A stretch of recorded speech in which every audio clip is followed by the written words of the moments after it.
আসসালামু আলাইকুম গাইস, কেমন আছেন সবাই? আশা করি সবাই অনেক অনেক ভালো আছেন। আপনাদের দোয়ায় আমি অনেক ভালো আছি। দেশ ও দেশের বাইরে যে যেখান থেকে আমার ভিডিওটা দেখছেন, তো আশা করি সবাই ভালো থাকবেন।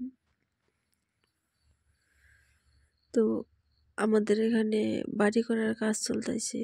তো এখানে অনেক গাছ ছিল, সেটাকে কেটে পরিষ্কার করা হইতেছে। দেখেন এখানে বড় মানে একটা কটাল গাছ ছিল, সেটাকে কাটা হচ্ছে, মিশিয়ে আনা হয়েছে।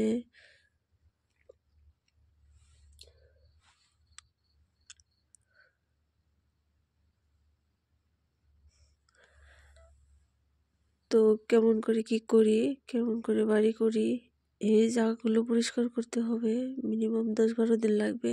ওখানে দেখেন এই আরো মানুষ আছে, আমার হাজবেন্ড আছে, তারা দড়ি ধরে গাছটাকে টানে রাখছে যাতে কিছু ক্ষতি না হয়।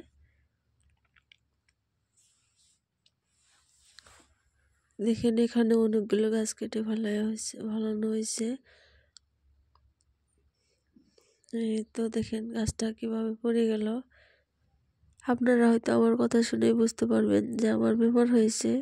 আমার আসলে সর্দি জ্বর হয়েছে, কথা বলতে পারছি না ঠিক মতো, মাথা বেশ করতেছে। তবুও আপনাদের সঙ্গে ভিডিওটা শেয়ার করলাম, আশা করি ভালো লাগবে।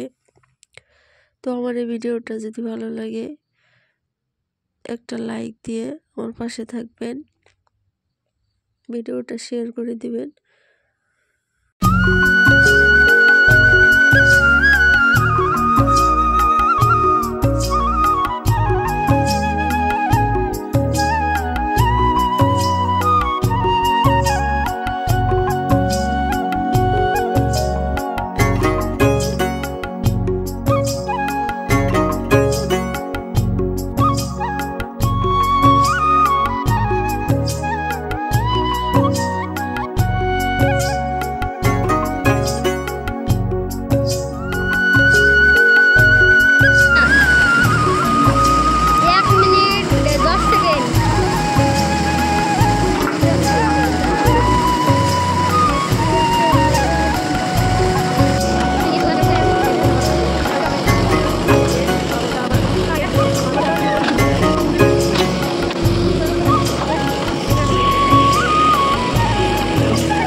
আর এখানে দেখেন এটা তার 2 দিন পরের ভিডিও।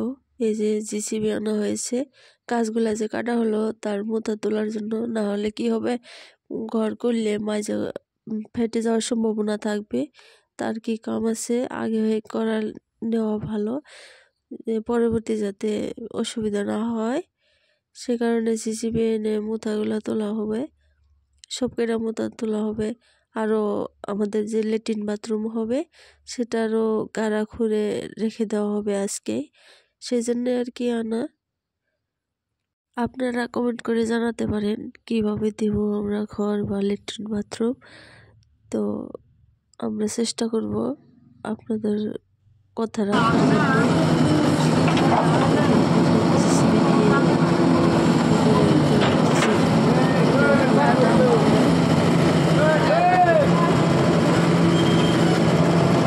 হাজবেন্ড এখানে দেখিয়ে দিয়েছিল যে এটা আগে তুলো বা এটা আগে তুলো, উঠিয়ে তারপরে সামনের দিকে যাবে। ওই তো আমাদের ফিশারি দেখা যাচ্ছে, ফিশারির কোনাতে হবে ল্যাট্রিন বাথরুম।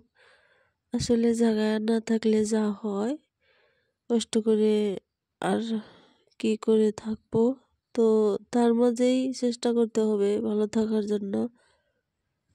আল্লাহ আমাদের সবাইকে জ্ঞান দান করুক, সবাই যাতে সবার পাশে থাকতে পারে, সবাই যাতে ভালো করে চলতে পারি সঠিক পথে, এটাই। আর এখানে দেখেন আমার বোনের ছেলে, আমার ছোট বাবাটা মাশাআল্লাহ বড় হয়ে যাচ্ছে। আর এখানে আমার বাবাটা ঘুমিয়েছিল।